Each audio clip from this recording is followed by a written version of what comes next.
আপনারা দেখছেন ২১শে টেলিভিশন। কক্সবাজারে বাড়িতে ঢুকে পিস্তল ঠেকিয়ে ৩ লাখ টাকা ছিনিয়ে নেওয়ার সময় এসআই সহ ৩ পুলিশ সদস্যকে গ্রেফতার করা হয়েছে। তারা হলেন শহর পুলিশ ফাঁড়ির উপপরিদর্শক নুরুল হুদা, কনস্টেবল মুমিনুল মামুন এবং মামুন মোল্লা।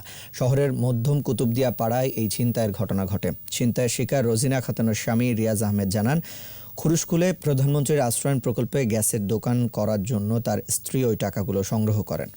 সোমবার সিএনজি অটোরিকশায় সাদা পোশাকধারী ৫-৬ জনের একটি দল বাসায় ঢুকে তাকে মারধর করে এবং পিস্তল ঠেকিয়ে টাকা ছিনিয়ে নেয়। স্থানীয়দের সহযোগিতায় 999-এ ফোন করে বিষয়টি সদর থানা পুলিশকে জানানো হয়। সে সময় ঘটনাস্থল থেকে একজন এবং পরে আরও 2 পুলিশ সদস্যকে গ্রেফতার করে পুলিশ।